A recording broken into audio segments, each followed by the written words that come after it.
And she's showing me the brain bleed. And while she's showing it to me, I feel these hands on my shoulder telling me, I'm with you, everything's going to be okay. Several months later, I was telling my husband, remember you were in the CT scan room with me? And he said, no, I wasn't. He said, I wasn't there yet. And to this day, I don't know who it was. These warm, strong hands. It was so beautiful. This is Touched by Heaven, everyday encounters with God, those moments when heaven and earth collide and we see God, we see his hand reaching out to us, attempting to get our attention, inviting us into a closer relationship. That's why we share stories of angel encounters, divine intervention, prophetic dreams, visions, near-death experiences. I'm your host, Trapper Jack. Welcome. I was just reading where for a story to be a great story, there are four key elements. Number one, the person telling you the story, they need to give a little bit about their background, right? What makes them tick? What's the upbringing? Second comes the test, the challenge in the story. Third comes the seeking, the searching as the story plays out. And then finally, the triumph. What is victory? Well, the storyteller in this episode is Margaret. That's Mom. And she's talking about her 9-year-old son. Is he really going through a stroke at age 9? And so I ran back into the room and I looked at the screen and I saw the bleed on his brain. An important element of this story is that Margaret is an ICU nurse. And we were running down the hall with him. Charles, please stay with me. And he says, Mom, I can't see you. So he is like dying. And I knew he was asking permission to die. And I caught up to Mom while she was sitting there in a parking lot. Hi, Trapper. Hey, Margaret, what's going on? I've got younger kids at home, so to make a phone call, I have to escape. I'm having the call before I go shopping in Costco. So her background, she gives all credit for this amazing faith she exemplifies to her mom. My mother is a saint. She gets all the credit. What makes her a saint to you? She just has a light that shines from her. Joy, joy, joy. It was the faith that she handed to me and the devotion to Our Lady in the Rosary that prepared me for my life events. When you're slammed with suffering, you just got to chug through it, and God's the only one who will get you through that. All right. Yeah. So where do you want to go from here? 2013, and I don't know if you want me to tell you the story about my son. Yep. The son in the story named Charles. When he was 2, he said to me one day, Mommy, when I make my first Holy Communion, I want to go to Rome. And I said, okay, maybe we'll do that someday. What 2-year-old says that about their first communion when they're 7? But you know what? They were in Rome for his first communion. I wanted to do everything I could to help my kids have these devotions, these beautiful saints who had suffered. And we went to all kinds of crypts and saw all these incorrupt bodies of all these amazing saints. And I was like, all these people are in our family now. And one day he woke up, and it was on the feast of St. Joseph. He woke up and he said, Mommy, I dreamt that I saw Jesus and Mary walking down the road. And I was like, oh my, that's amazing. And he said, and heaven is yellow. So that's my new favorite color. And I was like, oh, that's so awesome. Margaret gave birth to 2 of her children in her 40s. I told him, I only told him, I said, if this is a baby girl, and I thought it was a boy, but I said, if this is a baby girl, we're going to name her Philomena. So he had the chaplet of St. Philomena. And when my husband called and said, Mommy's going into the operating room, you guys say some prayers, our babysitter was there. And Charles said, I have a special prayer we need to pray. And it's called the Chaplet of St. Philomena. And so they were praying the Chaplet of St. Philomena as I went into the OR. We were so shocked that it was a baby girl. And that's our sweet little Philomena. So now you have a pretty good idea of the background here of Mom, Margaret, and her 9-year-old son, Charles. Now the test. Fast forward to August 9th, 2013. So a year and about 3 months later. So buckle up. Here we go. We are at home in Charlotte, and my son has complained of this terrible headache. But we had been riding roller coasters. he says, Mom, I have this horrible headache. And he points to his head where it's hurting. So I said, here, and I gave him an Advil, which is a terrible thing to give someone having a stroke. He didn't complain about it anymore, but the next day I could tell he wasn't feeling great. And that night, I was like, well, we're about to watch a movie about a very strong little boy who suffered a lot. And it was the movie For Greater Glory. And we watched that movie, and he had a hard time with it because it's hard to watch, you know. That's about St. Jose Sanchez del Rio. I don't know that I'm familiar with his story. Oh my gosh. It's about the Mexican Civil War in the early 20th century. And this little boy, they basically shut down the Catholics and quit allowing any sacraments to be given in Mexico. Right. They were, priests were being martyred. Anyway, it's an amazing movie. And the little boy is martyred, and his mother watches him be dragged down the street. They were stabbing him on the feet. They actually peeled the soles off of his feet. And his mother was crying out loud, "Oh, mi amigo." And I don't speak Spanish very well, but basically she was saying, do not deny your faith. Do not deny your faith. Like in the Maccabees, the mother taught the boys, don't ever deny your faith. And this mother watched her son being stabbed to death. And the whole time screaming to him, yelling, do not deny your faith. So we watched that night, and the kids were pretty shaken up. I mean, I sound like a terrible mother letting my kids watch that, but that's part of our, that's how I was raised, formation. So the kids slept in our room on the floor that night, the three kids, and then the baby was in the bed with my husband and I. And at about 6 a.m., our oldest Charles starts calling out, Mom, I can't get up. I can't move. My husband said, what do you mean? Just get up. What do you mean? And I had the baby next to me, so I didn't want to wake the baby. And he got out of bed and he went over to Charles, who was on the floor next to Rose, who was 6, and Joseph, who was 3 at the time. And he said, your arm is probably falling asleep. You were probably laying funny. Here, let me, get up. And he said, I can't get up. And all of a sudden, I remembered the headache. And I jumped out of bed and I handed my husband the baby, who was only 5 months old, Philomena. And I threw back the covers and I said, wiggle your toes. And he couldn't wiggle the left side. And I took my fingers and I held his eyelid open, and his pupils were just massive. And I said to my husband, he's having a stroke. And my husband was like, what are you talking about?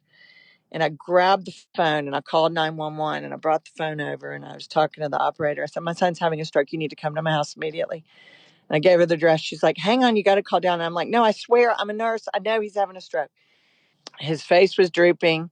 He couldn't move anything on his left side. His speech was slurred, and he was going down fast. All the paramedics came up. There's like, I don't know, 9 paramedics in my bedroom, and they don't believe he's having a stroke. And I'm like, now get him on the stretcher. We've got to get him to downtown. He's having a stroke. So they take him out. He starts vomiting, which is what happens when you have high pressures in the brain. And one of the firemen later told us, I remember him. He asked me if he was gonna die. And I'm begging the driver, can't you please drive faster? I am begging you to drive faster. He's like, I can't run red lights. We got to follow the rules. I called the cathedral, which is a block from the hospital. And I left a message. This is Margaret Kennedy. I'm on a way to the hospital. My son is having a stroke. He needs to be anointed. Can you meet me in the ER? I get to the ER. She looks at the nurse and says, get him to the CAT scan. And they let me wear that and be in the room with him.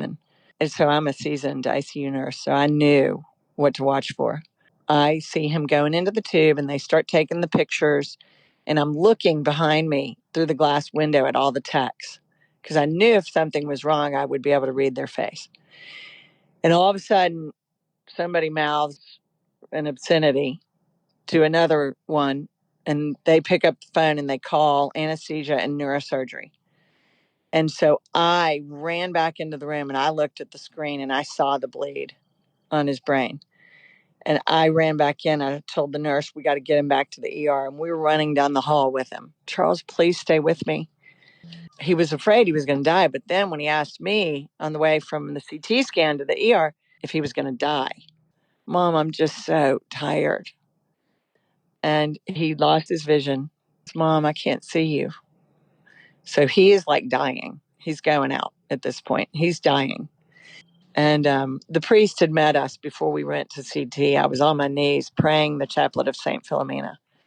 I was praying the chaplet of Philomena because on the way out the door with the stretcher, I opened the drawer of the place where I keep all my holy things. And I grabbed my St. Philomena oil and my little chaplet rosary. So I was on my knees praying the chaplet of St. Philomena. And I said, St. Philomena, our Lord denies you nothing. Everybody says it. It's known. He denies you nothing. I'm begging you to place my son at his feet.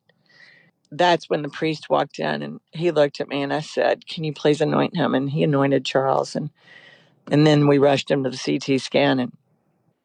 And it was on the way back again that he said, Mom, I'm just so tired. And I knew he was asking permission to die. And I said, it's okay, honey. You just go on to heaven. Honey, you go on to heaven. And I have this weird sense of humor, like how to chip myself up or cheer the kids up. I say weird things at awkward moments. And I was like, mi amigo, Jesus, like the mother in the movie we had watched before. Jesus is waiting for you in heaven. Go to heaven. He's waiting. In the movie, the mother of the little boy said, Jesus is waiting for you with the crown of martyrdom. So when I was telling my son, mi amigo, Jesus is waiting for you with a crown of flowers. Go to heaven. See him there. And the nurses just started bawling. They're like, oh my gosh. We get back to the ER and they called anesthesia and they came in and they were ready to intubate my son, and neurosurgery's coming. And then comes the third element of this story, the seeking, the searching. God, where are you? Are you here? You'll love this because you've heard similar stories. I've heard them on your podcast. Before my husband got there, after we got back from CT scan, the emergency room doctor looked at me and she waved to me to come down the hall. She wanted to show me the CT scan, show me the brain bleed. So she brings me into the room and she sits me down next to her in a chair. And she's showing me, and I had already seen it because I ran in the room back in CT scan. And she's showing me the brain bleed. And while she's showing it to me, I feel these hands on my shoulder, like these warm hands on my shoulders telling me, I'm with you, everything's going to be okay. And later, several months later, I was telling my husband, remember you were in the CT scan room with me when the doctor was showing me the bleed? And he said, no, I wasn't. He said, I was not with you. He said, I wasn't there yet with the baby. And to this day, I don't know who it was, whether it was Jesus or St. Joseph, who I had adopted as the patron of our family. I don't know who it was standing there with their hands on my shoulders, these warm, strong hands. It was so beautiful. I just went to Joseph. You know, which makes a lot of sense because of my devotion to him. And I named our third child after him. And it was then that I named him the patron of our family. There's something about that fatherliness of that. Continue that, though. Okay, so you're looking at the CT scan, and it's all bad news. Yeah, and so the pressure in his brain was so high, he was dying. I mean, he was dying. And they were going to have to put a tube and, a drain in his brain to get some of that pressure off. And he couldn't be awake for that. I was given orders in there, like only a seasoned anesthesiologist is going to intubate my son. And I want to know every med you give him. Like you tell me every single medicine you put in his IV. They put him in a coma. They had to make sure he was really out because they were about to drill a hole in his head and put him on a ventilator. But it was just so bad. Everything was just so bad. Anyway, they wheeled him out. My husband was there with the baby. The priest was there, and the priest said, I've got to go back and offer mass. And it was that priest's 50th birthday. The bishop had called him that morning and said, I'm about to go into chapel. I'm going to offer my mass for you for your 50th birthday. And he said, no, I want you to offer it for this little boy, Charles Kennedy. And the bishop knew who Charles Kennedy was because I'd talked to him about having the first Holy Communion. The bishop and I were friends. He said, okay, I will offer my private mass for Charles. So the priest left. My husband and I are there. I can't even tell you the hundreds of people who were praying for him. And word had gone to Fatima. What is victory? Does it have to be physical? What if it's just spiritual? What are we praying for? What is everybody praying for? Will we receive what we're praying for? This is not one of these crazy, futile, fly-by-night requests. I'm serious. Please, just say the name of God. God, save him. God, help him. Please, because that's the way you do it, you know. We found out actually during that time that he ended up having a second stroke in the back of the brain because the pressure was so great on his brain. And I was in nurse mode, but I was also in mom mode. And I was like listening to everything and making sure everything was done right. And then I was having to go out and nurse the baby every 2 hours. And they called me at 2 o'clock in the morning and said, Charles has pneumonia. So now added to this is pneumonia. Meanwhile, the priest has brought in relics of two saints from Fatima, Portugal. Actual hair pieces or part of the bone of Saints Jacinta and Francisco, and also part of the tree that Mary appeared above at Fatima. Plus, some sisters, missionaries of Charity Sisters, have brought in a relic of Saint Mother Teresa. So what we did was we taped the relic of Mother Teresa to the left side of his body, over on his left shoulder. And then we had the reliquarium of the little children. And when the pressures in his brain wouldn't come down, Father Ruth said, tape that to his head. So the nurses were also good and dear to us. I taped the relic to his head, his forehead. And finally, the pressures came down enough for us to take him to get the MRI. But it was during the MRI that Charles aspirated, which brought about the pneumonia. And that's the first time I thought I was actually going to pass out. I grabbed the table to hold on to it because I just thought, oh my gosh, he's got pneumonia. And what they had to do is because the nurse looked at me and said, you know what we have to do now? We got to get that pneumonia out of his lungs. And she had to beat him on the back with a cupped hand, start beating that side of the lung. And all I could think of was the scourging and Mary watching the scourging. And I was like, oh, Mother, this is like nothing that you encountered so much more, but I'm watching her have to beat my son. And this is killing me. I was like, I think I'm going to die. I was like, I can't even imagine now I just have a teeny tiny taste of what you saw when they beat your son. So the priest recommended move the relics from the head to the chest. The next day, the x-ray showed that lung, everything was clear, all clear. The lungs were completely clear, but he still had the fever from the pneumonia. So his lungs are clear, but he still got the infection. They kept having to up all the sedation to try to get the pressures in his brain down. So we're battling all these different things. I send out this major prayer request. We got to get these fevers gone. And the text train was massive. People in England were, getting these messages, and China and Italy and Poland. And an hour later, the fever is gone.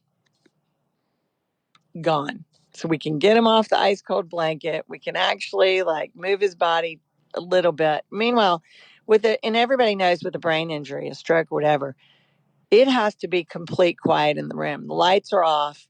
You're not allowed to talk. You're not allowed to touch him.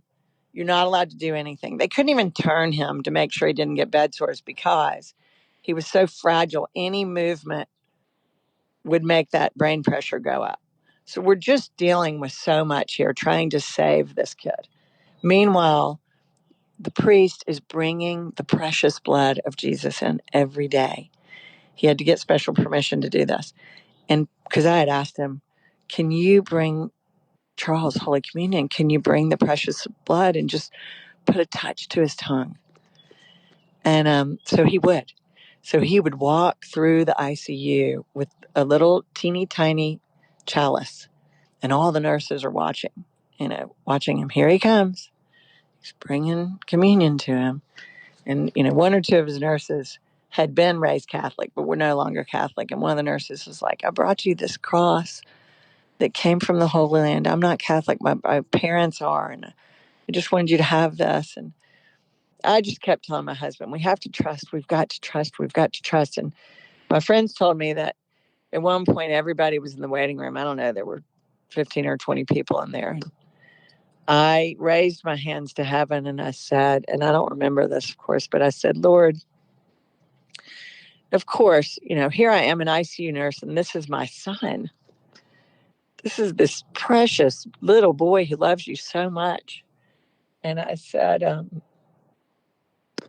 said, clearly, you're asking something of him and something of us. And yes, yes, we're going to do what we can to offer all of this up, which is what my mom taught me. Offer it up, offer it up, offer it up. The good old Catholics are always told to offer it up. So I was like, I'm so willing to offer all this up for you, but I'm begging you. Like, what am I going to do? He is the little leader in the house. He's the spiritual leader in the house. These little children, they need him. Like, I need him to be this, when daddy's gone, to be like teaching them how to be good like him, because he's so good. What are we going to do? And of course, I know people do better in heaven, you know, so much more for us from heaven. But I was like, he has touched so many people's lives. And people were coming out of the woodwork and telling us, like, I haven't prayed in 20 years and I'm on my knees praying for this kid. We love him so much. I know, and I don't know. We don't know. We'll find out in heaven someday why God allowed him to live. I don't know. I know. I needed him. My husband needed him. My younger kids needed him. What's the moment where you're thinking he's going to live? The moment when I realized he was probably going to live, and I didn't know what he was going to live with, was at one point when he was awake and I knew all the protocols. I took the opportunity to say to him, Charles, can you understand me? And if you can, blink. Blink your eyes once for yes and twice for no. And he was actually able to do that. So we were getting some questions answered. But his entire left side was paralyzed and he couldn't. They asked him, give me a thumbs up with your left hand, and he couldn't do it, which was really upsetting for him. On August 19th was the day they were going to try to get Charles off the ventilator. And I know that because I was reading all about the little children of Fatima. And it was a significant date in Fatima for those little children. August 19th was the day that they had been thrown in jail. No, August 13th, they had been thrown in jail. Well, then when they got out of jail on August 19th, that's when Our Lady appeared to them. But his ability to swallow was paralyzed. That's why they had to have a feeding tube. So his ability to breathe was also still paralyzed at that time. So by the end of the day, he was back on the ventilator and back in a deep, deep coma. And that's when we were just burned. We were just so fried at that point. And I was just like, Lord, all I could see myself doing was laying on the floor of a church before the tabernacle and just surrendering everything. I just was like, okay, I'm done. Like, I'm going to quit trying to control everything. I'm just done. All right, he's just yours. Mary and Jesus would walk with me down that hallway. Their presence was so strong for me. It was so strong. It was, I can't even describe. It. Like, Mary would hover over my bed and she would just smile at me and reassure me. And If you asked young 9-year-old Charles, what's your favorite prayer, he would have said, Hail, Holy Queen. August 21st. We didn't know it, but that day we asked everybody to pray the Hail, Holy Queen. It was the feast of the Queenship of Mary. And that's the day the extubation was successful. And they were able to get him off the ventilator. And he stayed off the ventilator. And he was so happy. And we were so relieved. And for some reason, I just knew everything was going to be okay. That's the day, August 21st, the Queenship of Mary. Regardless of what happened after that. But regardless of what the paralysis was going to be, I was just on cloud nine. Let's pause right about here. Then more with Margaret and this amazing story of Charles. More touched by heaven moments in this story. Quick Patreon shout out to Volney Campbell. Thanks, Volney, for joining the Patreon family to keep this all going. We appreciate your support. I was just talking to Alicia Compton, one of our Patreon supporters, about the whys and wherefores and what she appreciates and how she just knows that in each one of us, we all have a story somewhere. How God touches us is unique, and everybody, everyone's an individual. Everybody responds uniquely to things. So I do feel like everybody has a unique individual story to share. And we just need to share them because he's real. Jesus is real. He will find you and speak to you in the way that you need. Thanks, Alicia. So I guess I should ask here, too, what's your story? Get a hold of me here at touchedbyheaven.net. You can also come here to touchedbyheaven.net and click through to Patreon, as Alicia has and Volney Campbell has, and it does. The stories and the financial support make this happen every week. Thank you so much. Touchedbyheaven.net. Click your way through to patreon.com. All right, now then, let's get back more with Margaret here on Touched by Heaven, Everyday Encounters with God. He had this miraculous, amazing recovery. And I could tell you so many things about the physical therapist and the speech therapist. And every day there was something new. Like the day he squeezed my hand with his left hand. I'm like, oh my gosh, he just squeezed my hand. And another really cool thing is this statue that was showed. Like one of the priests brought this statue to Charles's room of St. John Vianney. A seminarian for the Charlotte Diocese had brought it from France. He had touched it to the tomb of St. John Vianney. This statue showed up in his room. And that same day, my niece had been to the tomb of St. John Vianney praying for Charles. That same day, she was in France at the time. And my sister sent me a picture from her that said, Mom, I'm at the tomb of St. John Vianney today praying for Charles. And then that statue shows up that night. And every single time something like this would happen, I would say, Lord, I know who you are. Like, I know you. I have a deep relationship with you. Are you doing this for my husband's faith? So that even though he's Catholic, he is a convert. He's never seen anything like this before. But every single time something like this would happen, my husband would be like, what? Like, how's this possible? And I'm like, it's Jesus. It's God. They're telling us, they are sending these messages. These are kisses from our Lord saying, don't worry. I'm with you. I'm with you every step of the way. Because what I wanted was God to be glorified through my son's suffering, because that was a consolation for me. Give us an update. How old is Charles now? Charles is 19. How's he doing? And he is awesome. He is still partially paralyzed. It's like hamstring. And then from the knee down, totally paralyzed. Like if you ask him to lift his foot, he can barely lift his foot. How is he mentally? 100%. What's he do? Or he's what? Yeah, what's he's in college. He's in college, and he's studying. He's doing a pre-med track with a degree in economics. Did that surprise people that he was 100%? Oh, people are astounded. Amazing. His neurosurgeon just shakes his head. We haven't seen him in a while, but he shakes his head just as like, that kid was so sick. Go back to the morning this all happened, because you said the kids were all sleeping in the room, in your bedroom, including Charles, and that didn't sound like that was normal. Now, I will say this. Normally, he sleeps in a loft bed, and we sleep with a box fan in our room for white noise because we don't want the baby to be woken up by kids screaming and yelling. Had he been in his own bed that night, in the loft bed with the box fan going on, and had he woken up, we never would have heard him. We never would have heard him. So Providence would have it that he would be in our bedroom instead. He said, Mom, do you want to know what I was dreaming the morning I woke up with my stroke? I was like, oh my gosh, yes, I want to know. I said, what woke you up, Charles? It was so weird you woke up at 6 o'clock in the morning. And he said, I was dreaming that this weird person, like a clown or something. They were making me breathe through a straw into a box. He said, and then they were making me drink this weird milkshake. He goes, and they were telling me everything was going to be okay. And he goes, that's what woke me up.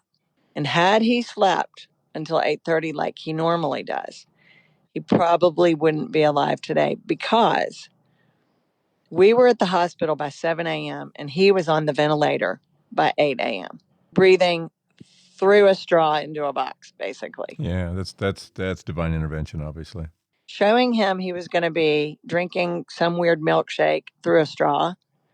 He was on a feeding tube for his entire hospitalization. And how long was that hospitalization? It was almost 2 months. The other thing is on his confirmation day when he was 14, he was confirmed. And we had a big celebration at our house afterwards. And afterwards, he was sitting on the couch with my mom and my mother-in-law. And all of a sudden, he's sort of dazed out. And he said, when I was in my coma, a pope appeared to me and told me something. But there was a man in white, and I think it was a pope, and he was talking to me. And of course, my mom is sitting there, my mom, who's like a little kid. She goes, oh, my word. What did he say to you? And he said, he told me not to be afraid. But he said, it might have been John Paul II. John Paul II. I don't think this is a coincidence. There are a lot of connecting fibers here. I kind of want to connect right now. You know how a father had brought the relics of the saints, Jacinta and Francisco, and the tree and all of that was going on. Okay. Then you have Margaret reading about what was happening on certain dates, like what happened on August 19th and all of that. Okay, John Paul II was shot in 1981 on May 13th, the anniversary of Mary's first appearance at Fatima in 1917. One particular bullet seemed to go around an artery, and he survived. He always said that he felt that Mary's hand was guiding that bullet, that he survived. A year later, John Paul II goes to Fatima and takes that bullet and places it in the crown of the statue of Our Lady of Fatima. And everyone said it seemed so odd. There was this one little spot where it just fit in so perfectly as he gave thanks to Our Lady for saving his life. I called my friend Suzanne and I was like, I have to tell you something. And I have to tell you what Charles just told us. She goes, okay, first of all, do you know where I am right now? I said, no. She said, I am in Fatima. My friend Suzanne, when I called her on Charles's confirmation day to tell her this news, she said, I'm waiting in the chapel to meet with Sister Jacinta. So guess what Suzanne brought home specifically from Sister Jacinta? Someone had given her a statue of St. John Paul II. So she said, I want Charles to have this. And the statue was of him all in white. Wow. You know what led me to doing this story this week? I tell you about how songs bubble up in my head seemingly out of nowhere, but we know where that nowhere is. The song that played in my head was a song came out a long, long time ago, Almost Paradise. Almost Paradise. We're knocking on heaven's door. Our good friend, Father Rue, who brought the relics of Jacinta and Francisco and the home oak tree, when he brought that to the hospital, he whispered in Charles's ear, you need to pray to the little shepherds. They'll be with you. They'll keep you company. The little children are with you. Talk to them if you need them. So the whole time we're praying with the relics. And when he did come out of the coma, he told us Francisco had been keeping him company, like hanging out with him, which was so beautiful. I always ask for a takeaway. So takeaway in all this? Just stay strong in your faith because it'll rescue you someday from the depths of whatever it is that is your worst nightmare. I don't know if that's good, but It's very good. It's very good. God bless you. You're such a role model to me and everyone else. You really are, because you can't do this without faith. And God has given you this beautiful gift of your mom. and this beautiful gift of Mary and the Fatima children, whatever it is that filled you up with faith. God bless you. We all need more of it. And thanks for showing us the way. Well, all praise and honor goes to God. And, thank you to all our saints, our friends in heaven. And can we close with a Hail Mary? Yeah, absolutely. You lead it. In nomine Patris et Filii Spiritus Sancti. Amen. Ave Maria, gratia plena, Dominus tecum, benedicta tu in mulieribus, et benedictus fructus ventris tui, Iesus. Sancta Maria Mater Dei, ora pro nobis peccatoribus, nunc et in hora mortis nostrae. Amen. In nomine Patris et Filii Spiritus Sancti. Amen. We don't get enough Latin on this show. That's good. Well, that's the only one I know in Latin. I love it. I love it. Yeah. Thanks for the opportunity, Trapper. And all praise and glory and honor goes to God. And may whoever this might bring one step closer to our Lord. I hope that's what happens. Amen. Thanks, Margaret. The song that was playing in my head again, almost paradise. We're knocking on heaven's door. Sometimes we knock on that door and he answers and says, come on in. Sometimes he says, not yet. Sometimes he says there's more to do, and we never know, do we? Everyone is so unique, and the plan, the purpose for each one of us is so unique in the lifespan given to us. Almost paradise. We're knocking on heaven's door. I mentioned the 4 elements necessary for great storytelling. There is the background, the upbringing, and certainly Margaret had a great upbringing and a mom that just so got it and passed it on to Margaret about the importance of prayer and praying to the saints. We're all part of the body of Christ. The saints praying for us in heaven, and the relics of 2 saints, Jacinta and Francisco in Fatima, St. John Paul II and his Fatima connection, Charles in his coma, remembering that Francisco spent time with him in that coma, and how prayer moved the hand of God. And ultimately, there was that triumph at the end, both physical and spiritual healing. Just a tremendous testimony to it all. Thank you so much, Margaret. God bless you. And also to Charles, who continues on in his life, inspiring all of us. And I'm going to leave it with this. I'm going to leave it with, at the end of my life, there are some words I hope to hear too that I heard in this episode. They can come from my angel. What beautiful words to be heard if at the end of all of this, I heard, "It's okay, honey. You just go on to heaven."